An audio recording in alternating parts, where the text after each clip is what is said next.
to be or not to be, to generate or degenerate, to live in reality or illusions. Choosing not to be means when we choose to be unconscious. And God knows we all do that, consciously or unconsciously, to various degrees, depending on who we are. And even when a person believes they're conscious, the subconsciousness is still very much there, where the ego is very much active, especially at night when we're dreaming, for example.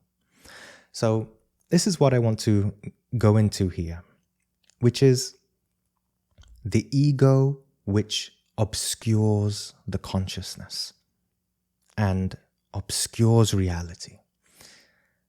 This is the only real enemy that exists in life, not wars, politics, other people, belief systems. The real enemy is within, and it is the ego.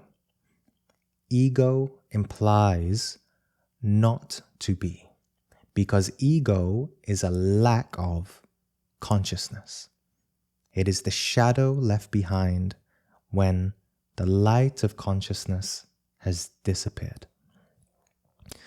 Come in things like confusion, suffering, conflict, violence, mechanical living, a loss of the inherent purpose of one's life, etc. So, when we choose not to not be our being, those are the consequences. Now, the wisdom to keep in mind is we are not perfect.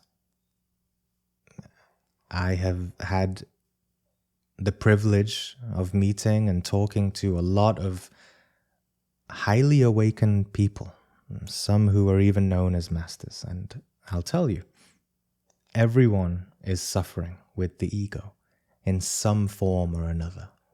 So we are not perfect.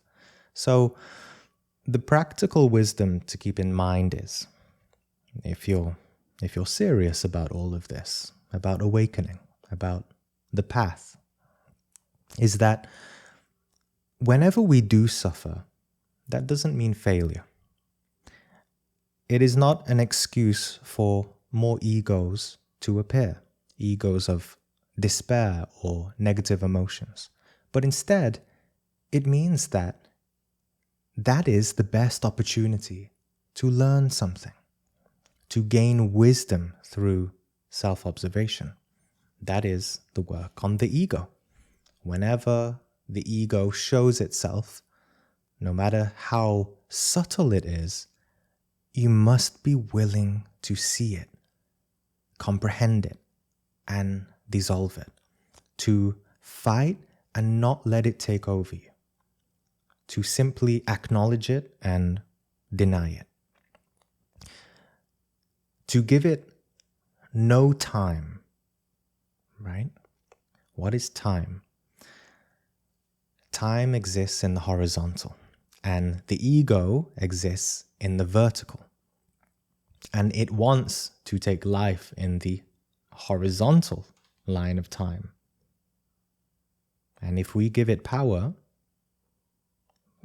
from the vertical to the horizontal, it manifests physically and gains more power, right? Gains more traction over us, over our soul. So the more time we give the ego, the more powerful it becomes and the more identified you become with it, right? Fight against it, the less identified you become. Quite simple. And, well, that's also just one level of psychological work, to not let it manifest physically in the physical body, in this world. But if we look deeper, into deeper levels of the inner work, it's more shocking, psychologically shocking, because we discover that we are already conditioned by a lot of unconsciousness, a lot of ego that we didn't see before. And we realize a lot of mistakes that we were probably acting through ego for a very long time. It's like you have all of your daily thoughts in front of you, right? The thoughts that you know. But if you listen, if you sense very carefully, there are very subtle thoughts way at the back. And you might not think they're important enough to acknowledge. I think that we all have this sense of subtle thoughts. But actually, it's those thoughts that need the most attention, because it's those thoughts that are running the place, right? With their sneaky whispers. Our mind with ego is like a game of Chinese whispers. The subconscious thoughts that whisper up through the psychological levels up to the conscious mind. And our conscious mind believes that these thoughts are its own, but they're not, right?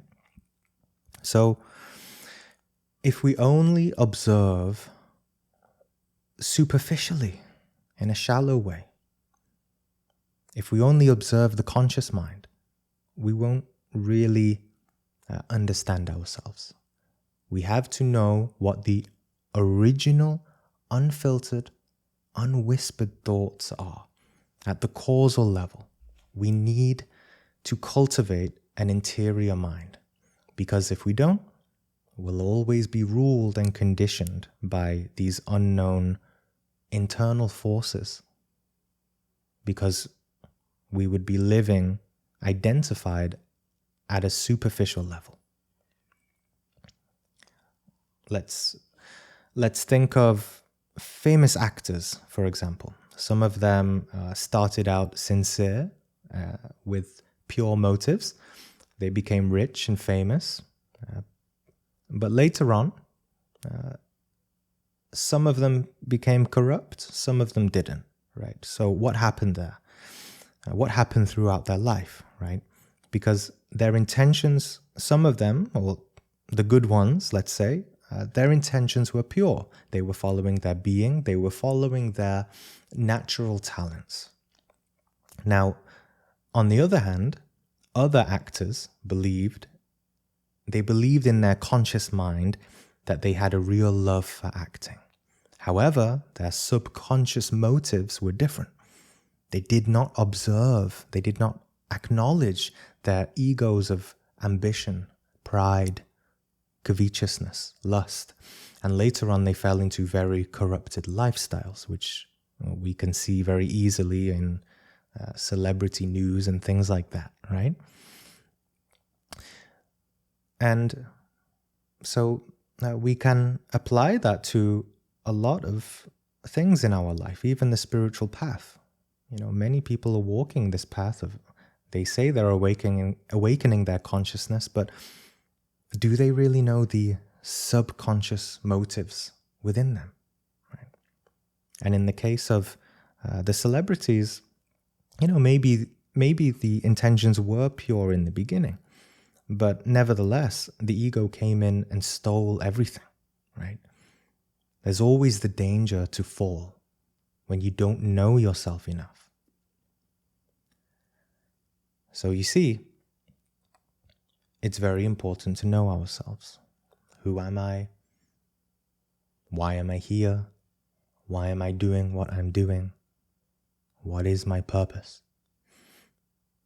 Christ said, know the truth, or in this case, know yourself, know the truth of yourself, and the truth will set you free. So, if we have chosen a certain path in life to do certain things, but we still experience suffering and conflict from it, then it is very important to observe that, so that you don't let the ego ruin your life in some way. You have to, whenever the ego arises, you have to burn it with your awareness. You have to give your full attention to it, to reflect and contemplate, to see the reality of it, to see it for what it is and not for what it seems to be. This is why you have to use your full attention. This is why you have to meditate and concentrate. Because if you don't use your full attention, then it means the ego is still active somewhere inside you. And if you try to look at something in that way, not with your full attention, well, the ego will obscure your judgments or make you judge, right? Judge yourself. And judging yourself is not reality. So you will not be seeing the reality of it. But when you gather your full attention, when you see it for what it is, then, well, it's much easier to let what it seems to be, the illusions of it, fall away. When you see the reality, it's much easier then to change. Or we could say, when you really see the reality, you could say it almost takes no effort to change. Or it's very natural to change. It's inevitable to change. Because when you see the reality, when you self-realize it, beyond delusions, beyond judgments, beyond conflicts, beyond opinions, well, it just all makes sense when you wake up and see the reality. So, as you can see, the difficult part in explaining this is reality cannot be described with words. It can only be seen and experienced. Nobody, no book can tell you about reality. If we try to talk about reality, it will just be an interpretation and not the actual thing. The interpretation of reality, it's like the interpretation of reality is drawn from a pool of 8 billion illusions, one from each person on the planet. That's why the Christ said, only a few are chosen, because only a few experience reality. And those 8 billion people are quite opposed to reality. 8 billion people on this planet, sleeping. Barely anyone to question if they truly understand reality. They just assume, right? We all assume. Everyone telling each other that the world is so-and-so. And of course, in quite a black magic way, the world becomes so-and-so, according to the false interpretations of our ego. That's why the world is how it is today, completely degenerated and devoid of the truth, devoid of the light of reality. 8 billion miles wide is the gate that leads to destruction, but very small is the gate that leads to life. Each person born into this world is terrifyingly contaminated with the legion of 8 billion people. A person cannot know themselves if they haven't experienced reality. Many people try to know themselves, but they're seeing through this heavy filter of perception. The key is to drop the filters altogether. But imagine what kind of energy is required to go beyond the weight of 8 billion illusions, right? Well, there's only one energy that can catapult us that far, and it's the very life force which sustains us. It has to go inwards and upwards, internally, to illuminate this and this. Right? Now, as many of you know, or some of you might realize now, the importance of the teachings on transmutation and alchemy, to succeed in it diligently, to dissolve the ego within and experience reality.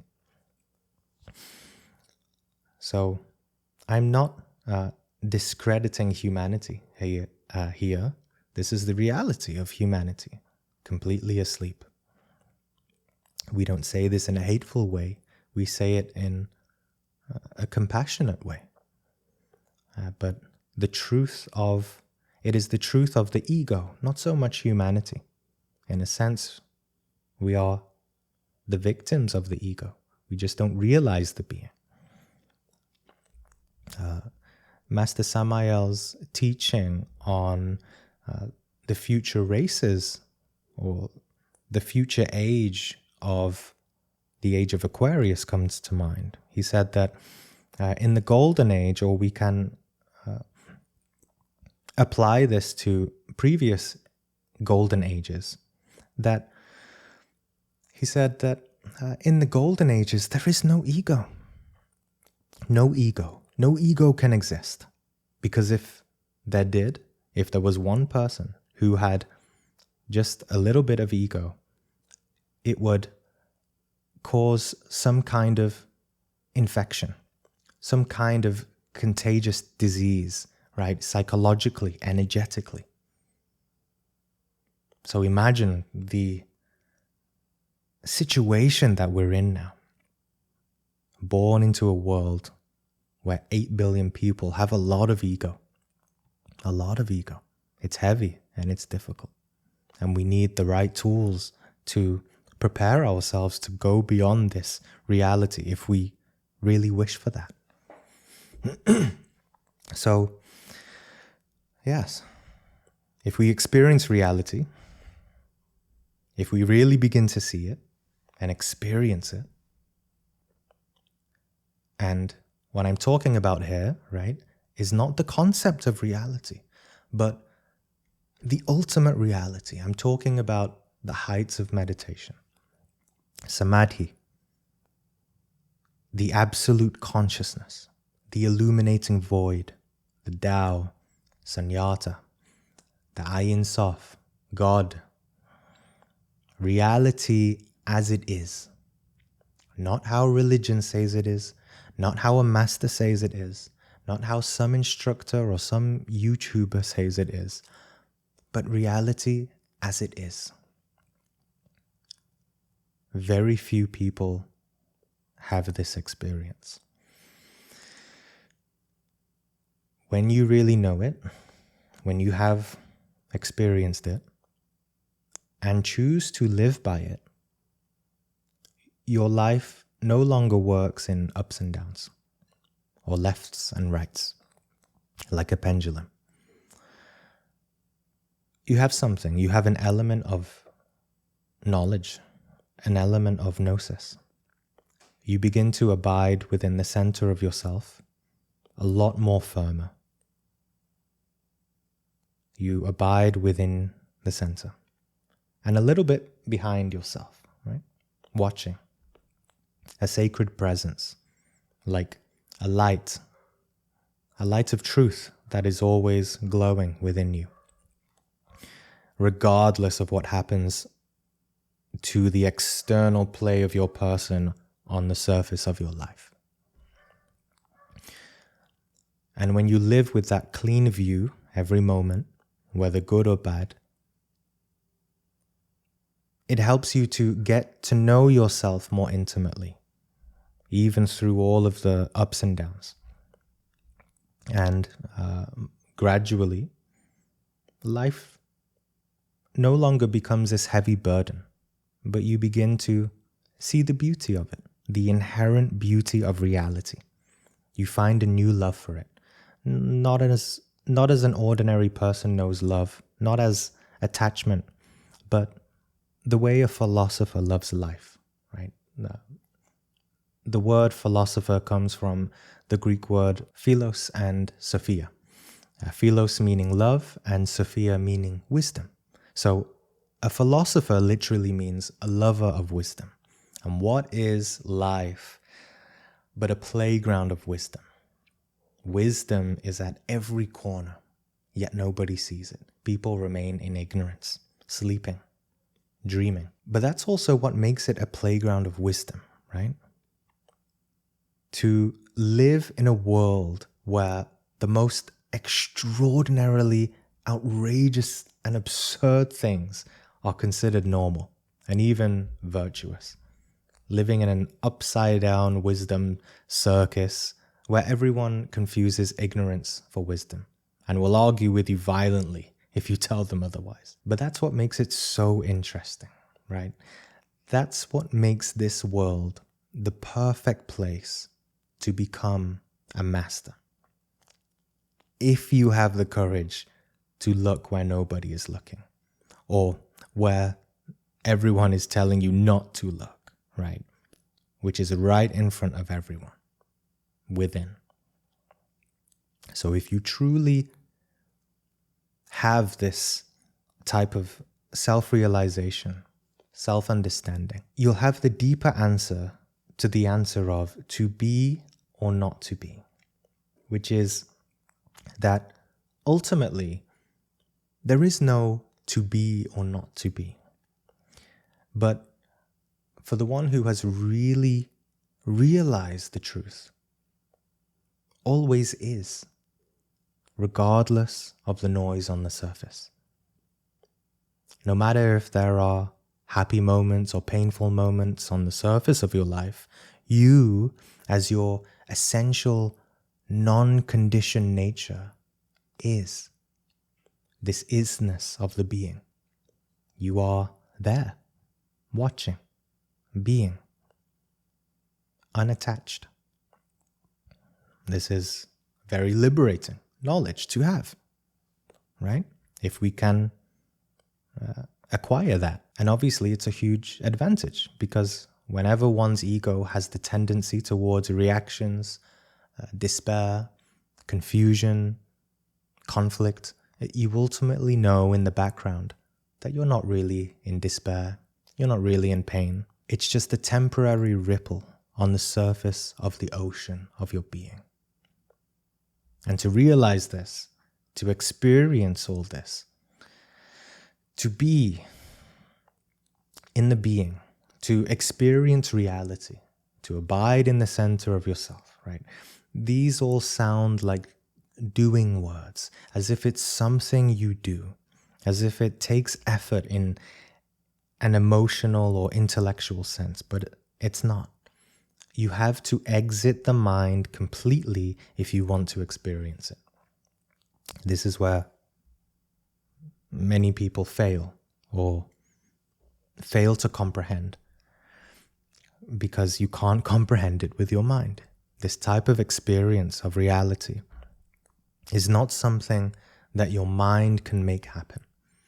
The mind needs to be surrendered, and instead you need will. Conscious will. Conscious will is superior to the mind. You have to reflect on that very deeply in order to understand it. How can you, as someone identified with your ego, trapped in the mind, how could an ego experience pure awareness? It can't. Ego is the very definition of obscured awareness, trapped consciousness. It would be like saying a puppet can experience reality by itself. No, the puppet needs to realize its creator, its being, its source. A puppet that identifies with itself is deluded. It doesn't understand its true nature, where it came from, what its purpose is. There is nothing the puppet can do to make this reality of being shine in every moment. This is why we need real meditation, to learn how to surrender to remembering our true nature, to let go of the ego completely, right? It requires a certain force, a certain sensation of being a warrior, we could say. One needs that force to let go completely. Let go of all fears, doubts, confusions, skepticisms, identifications with the nonsense of life. This requires courage and faith, real faith, not blind faith, but conscious faith. scientific, experiential, self-proven faith. It's very sad that most people do not know how to just let go of their mind in a complete way. The mind is just, it's like a dirty old rock, right? If we saw the reality of our insignificant minds, we would let go of it much more quickly. And in turn, of course, paradoxically, our mind would learn something too. It would become a little more polished, right? Gradually. Because we gave it to a higher power, a higher dimension of consciousness. So it takes a lot of courage because the ego fears annihilation. And that's exactly what we need to see reality. Not just to see it, but to live with it, to incarnate it, to choose to be continuously. Obviously, if we do so, one gathers a certain energy. And if we remain devoted to it, one's life would change completely. From the inside out. Which is the only way to change your life, really. No change can happen before you change yourself, right? And if we do, compassion, understanding, harmony, stillness, union with the being, happiness, real happiness, all of this would be inevitable. The key is in this sense of continuity of purpose. Never falling to the weak despair of the devil ego. Just have a little strength. A little strength, patience, and faith, and you'll see miracles happen. As Christ said, have faith the size of a mustard seed, and you can move mountains. So, these are just reflections, pointers, encouragement for realizing your being deeper within yourself, to realize the happiness of true mental and emotional liberation and balance and happiness. To realize this practically for yourself in meditation, working with the mantras, pranayama, transmutation, self-observation, self-remembering, self-comprehension, right? All of these things that we've been studying together over the years, okay? So I hope that was helpful.